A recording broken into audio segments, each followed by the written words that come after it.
Hi friends, இப்போ நம்ம முருங்கைக்காய் சாம்பார் எப்படி கம்மன்னு செய்யலாம் பார்க்கலாம். அதுக்கு ஒரு 150 கிராம் துவரம்பருப்பு கழுவிட்டு குக்கரில் போட்டுக்கலாம். பூண்டு ஒரு 7-8 பல் போட்டுக்கலாம். தண்ணி ஊற்றிக்கலாம். அது முழுகிற அளவு தண்ணி ஊற்றிக்கலாம். பற்ற வச்சுக்கலாம். விளக்கெண்ணெய் ஒரு ஸ்பூன் ஊற்றிக்கலாம். குழம்பு நல்லா கெட்டியாக இதாகும். மஞ்சத்தூள் போட்டுக்கலாம். இது ஒரு 3 விசில் விட்டு இறக்கிக்கலாம். 3 விசில் வரட்டும். இப்போ பாருங்கள், பருப்பு நல்லா வெந்திருச்சு. துவரம்பருப்பு இது எண்ணெய் ஊற்றிக்கலாம்.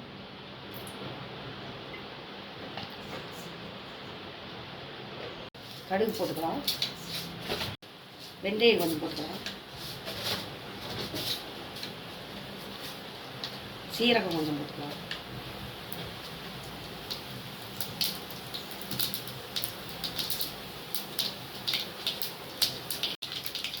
காஞ்ச மிளகா ஒரு 3 போட்டுக்கலாம். சின்ன வெங்காயம் ஒன்று பண்ணுவோம்.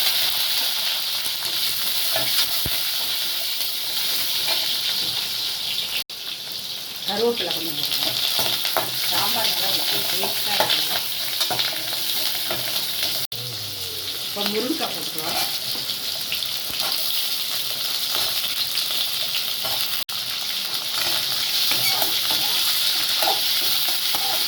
அப்படியே சாம்பார் வாசனை கம்ம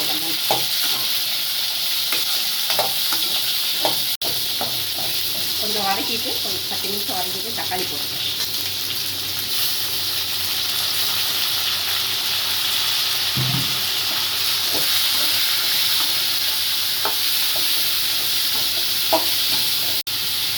மஞ்சப்பொடி கொஞ்சம் போட்டுக்கலாம்.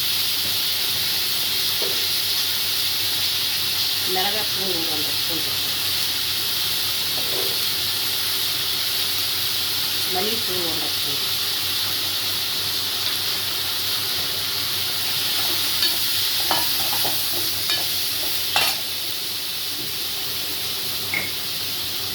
உப்பு 1 ஸ்பூன் போட்டுக்கலாம். தேவையான அளவு உப்பு.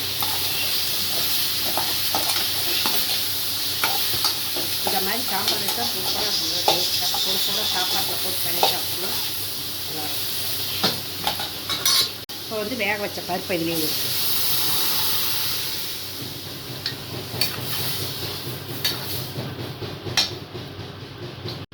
இது 5 நிமிஷம் வெந்து வரட்டும். அப்புறம் புளி கரைச்சி ஊற்றிக்கலாம். மணமணக்கும் சாம்பார் தயாராகிடும். இப்போ காய் வெந்து வந்துடுச்சு முக்கால்வாசிக்கு. இப்போ புளி ஊற்றிக்கலாம். சின்ன எலுமிச்சம்பழம் சைஸ் புளி ஊற்றிக்கலாம்.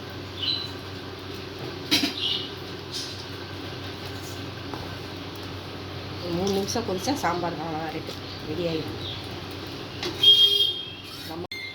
பாருங்கள், மணமணக்கும் முருங்கைக்காய் சாம்பார் தயார். இந்த மாதிரி நீங்களும் செஞ்சு பாருங்கள். அப்படின்னு சூப்பராக இருக்குது.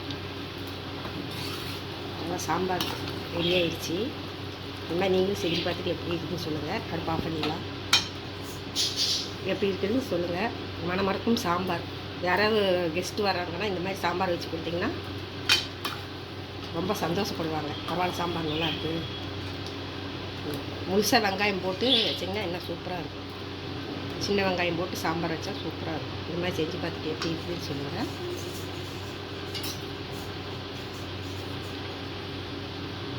கொத்தமல்லி தழை போட்டு